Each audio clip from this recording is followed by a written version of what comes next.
In Tehran this week, to attend the inauguration of Iran's new president, Ismail Haniyeh played the role of statesman.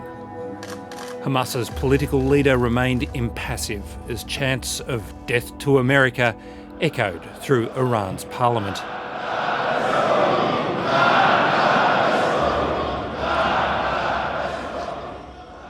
But he was not always a figurehead.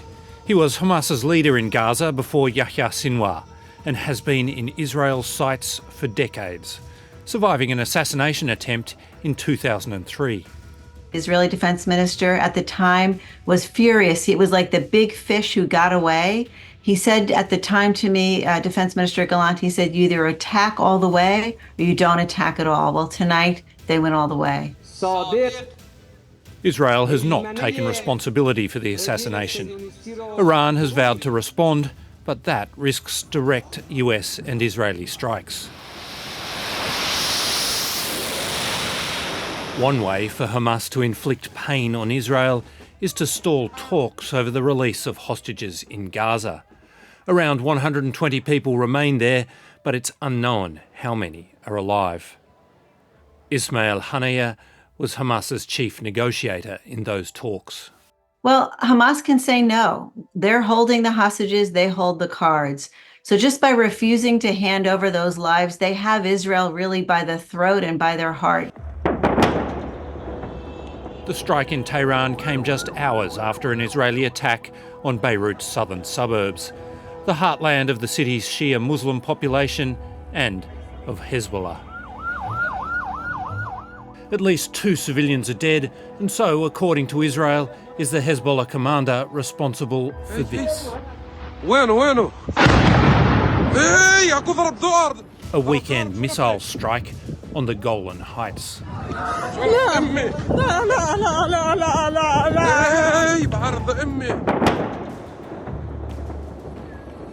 When we've heard the sirens, me and my family, and of course these kids, they immediately run to the shelter. A rocket hit the edge of a football pitch. There was a football training, and their trainer told them to run immediately to the shelter. Some kids arrived there, and they are injured, not killed, but the 12 other kids, they didn't make it there. So the rocket fell exactly between the field and the shelter. In Majd al-Shams, a tight community of Arabic-speaking Druze, everyone knows the children and their families. There are 12 families. Yesterday I was planning to go to the 12 houses. I went to the 5th house and I couldn't make it anymore. I came back to my house and I couldn't make it, really. It hurts so bad because they are kids.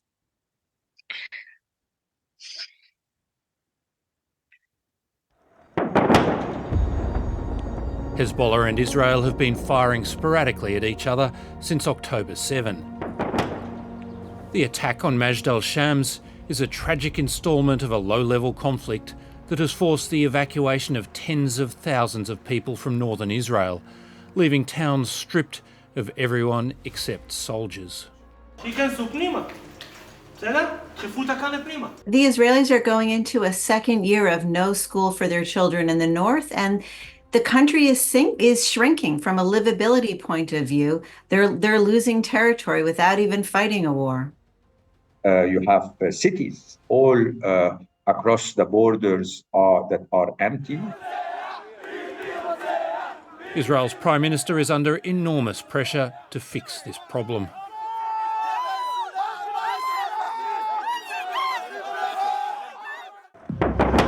The conflict on the Israel-Lebanon border may be about to explode into something much bigger. Airlines have cancelled flights in and out of Beirut. Embassies are urging their citizens to leave while they can. Analyst Sami Nader is based in Beirut. People are getting very worried because the event can go out of track, out of control, and Lebanon will end up in a scenario of a full-scale war, something similar of what happened already in 2006. In In 2006, Israel invaded Lebanon after the abduction of Israeli soldiers. It targeted infrastructure like bridges, power plants, and the nation's only airport, and displaced more than 1 million people. Lebanon's economy collapsed after 2020, and the weakened state is incapable of weathering another humanitarian crisis. A limited war can be as well devastating for Lebanon. A war that will target Lebanon infrastructure will be devastating today in this very delicate situation we are going through. And a conflict will be bad for Israel too. Hezbollah is far more formidable than it was 18 years ago. Armed by Iran, its fighters blooded by the long war in Syria. Hezbollah is no Hamas. They are the best armed and better trained, best trained non-state military in the world. Benjamin Netanyahu was in Washington last week, courting favour. I want to thank you for 50 years of public service and 50 years of support for the State of Israel. But US efforts to restrain him in Lebanon and Gaza have been complicated by the nation's own political upheaval. Netanyahu came to rehabilitate Israel's image and his own on the world stage. The problem was that DC was sort of distracted and divided by its own political three-ring circus of the absurd.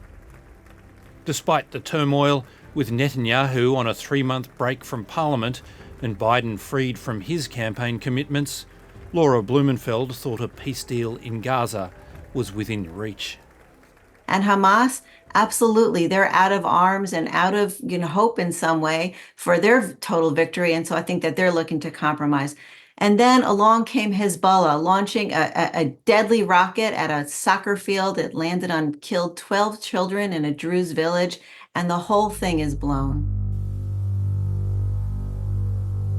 As the implications of the latest attacks rock the Middle East, in the Golan Heights, the community mourns its children. Rita Safadi has a simple wish. We don't want any innocent men, women, kids to be killed in the name of revenge for these children. We just want peace. We don't want them to pay a price for something they are not responsible for.